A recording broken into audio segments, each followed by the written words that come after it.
ففروا إلى الله إني لكم منه نذير مبين. Assalamualaikum Ustaz. Waalaikumsalam warahmatullah. Saya butuh berkonsultasi. Nama saya Elizabeth. Dulu saya Nasrani. Saya menikah dengan seorang laki-laki Muslim, ijab kabul juga secara Islam. Namun keislaman saya hanya di KTP saja. Nih lihat, dia terus terang. Dia masuk Islam di KTP saja. Dia nggak Islam. Dia bukan Muslim. Seorang yang Islam di KTP aja, seorang yang lisannya mengatakan la ilaha illallah tapi dia hatinya tidak mengatakan la ilaha illallah, ya dia nggak Muslim. Kalau dia menampakkan Islam, sedangkan hatinya kufur, maka dia jadi orang munafik. Nih, dan ini betul kalau dia belum Islam, cuma KTP yang Islam. Selama itu saya masih menjalankan ibadah Kristen. Kemudian selang beberapa tahun, kemudian saya mendapatkan hidayah untuk mantap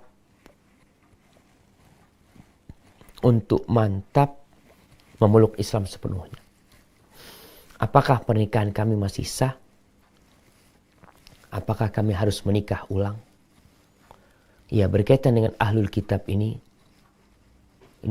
banyak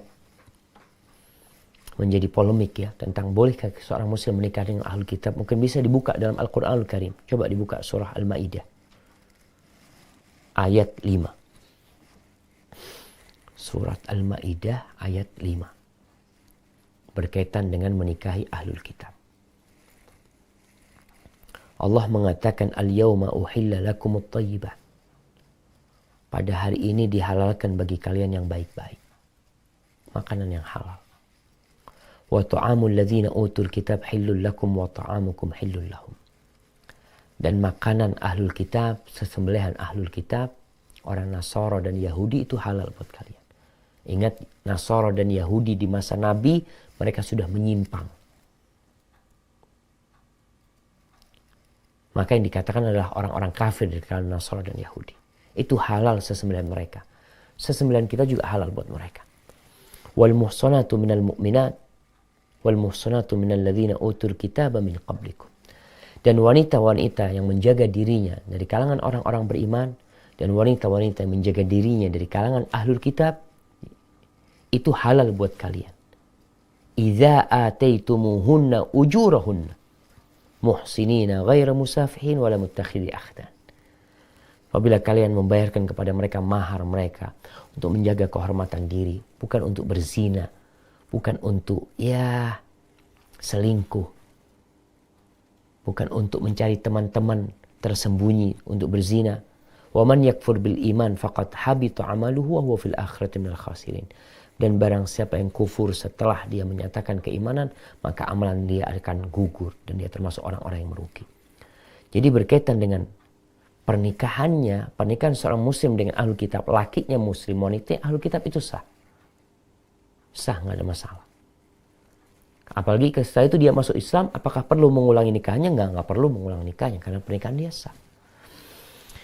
Pertanyaan yang kedua, apakah hukumnya bila suami telah mengucapkan kata-kata cerai dengan tidak berpikir panjang? Iya, berkaitan dengan cerai ini, banyak di antara kaum muslimin yang belajar tentang nikah tapi nggak belajar tentang cerai. Ya Ustaz, anak kan nggak ingin bercerai, jadi nggak perlu belajar tentang cerai. Yang jadi masalah, engkau mengucapkan ucapan cerai, tapi engkau nggak tahu konsekuensi hukumnya.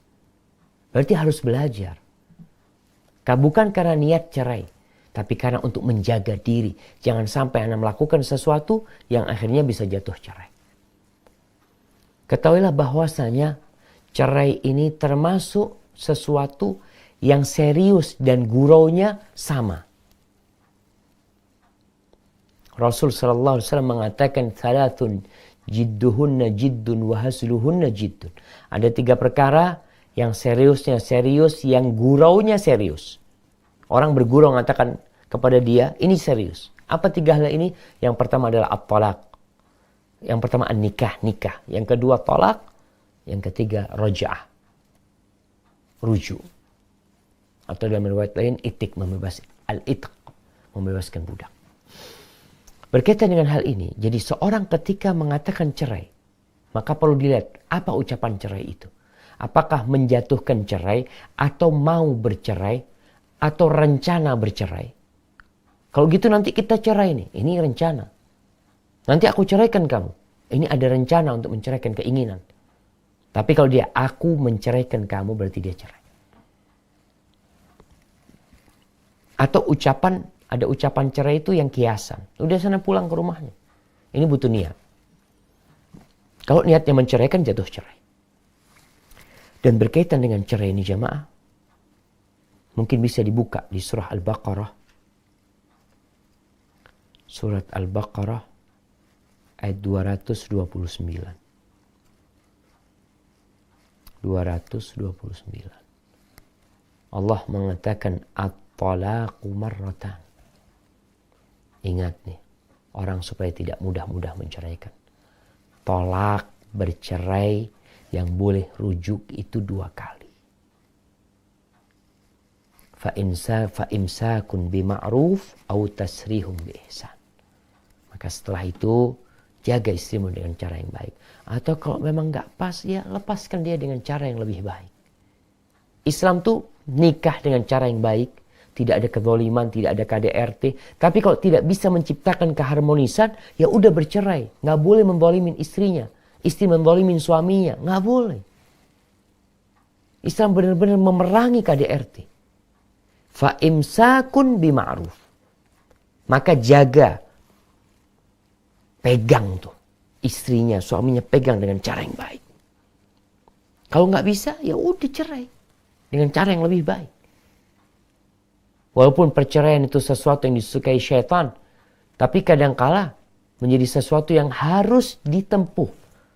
Karena agar syaitan tidak tambah bahagia dengan kezaliman yang terjadi dalam rumah tangga.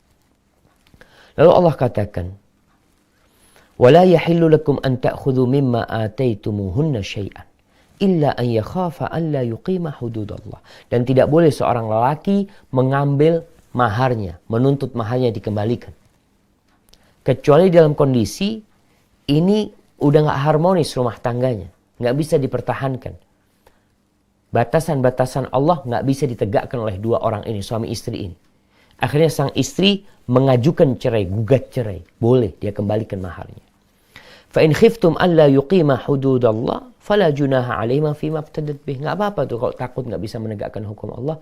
Akhirnya sang istri, ya dia menebus dirinya dengan mengembalikan maharnya. Atau memberikan sesuatu kepada suaminya.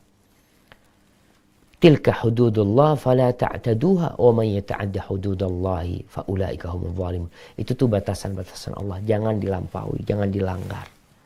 Barang siapa yang melanggar batasan-batasan Allah maka dia orang-orang yang zalim. Jadi apabila seorang suami, bagaimana saat ini kan marah suami, tidak berpikir panjang. Orang marah itu ada 2, ada marah yang tertutup sehingga orang tidak tahu dengan apa yang dia ucapkan. Ketika ditanya antum tadi ngomong kayak gini, ana enggak ngomong. Berarti dia tertutup pada waktu itu. Maka orang yang tertutup seperti ini, para ulama berpendapat bahwasanya talaknya tidak cerai, tidak jatuh hafal. Talaknya tidak jatuh buat orang yang memang tertutup ketika marah. Tapi kalau dia sadar, marah dalam kondisi sadar, dia tahu dengan apa yang dia ucapkan, maka cerai dalam kondisi marah itu jatuh. Dan ketahuilah jemaah, ilmu tentang cerai harus dipelajarin. Karena Allah telah menurunkan sebuah surat khusus dengan nama At-Talaq, surat perceraian. Yang kita dituntut untuk membacanya sebagai seorang muslim. Ada tolak yang sunnah, ada tolak yang bid'ah. Tolak yang bid'ah itu adalah menceraikan istri dalam kondisi istri datang bulan. Itu dosa seorang menceraikan istrinya dalam kondisi datang bulan. Yang kedua, menceraikan istri dalam kondisi istrinya sudah digaulin. Maksudnya dalam kondisi suci, habis datang bulan suci digaulin terus malamnya diceraikan. Atau dalam masa suci itu dia ceraikan, nggak boleh. Tolak yang sunnah itu adalah menceraikan istri dalam kondisi dia suci, belum digaulin, kemudian diceraikan. Atau dalam kondisi hamil. Di sini memang dalam Islam tuh tolak itu harus ada, harus dipikirkan. Bukan tahu-tahu cerai, marah cerai. Enggak.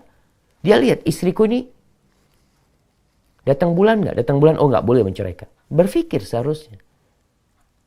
Itu aturan Islam.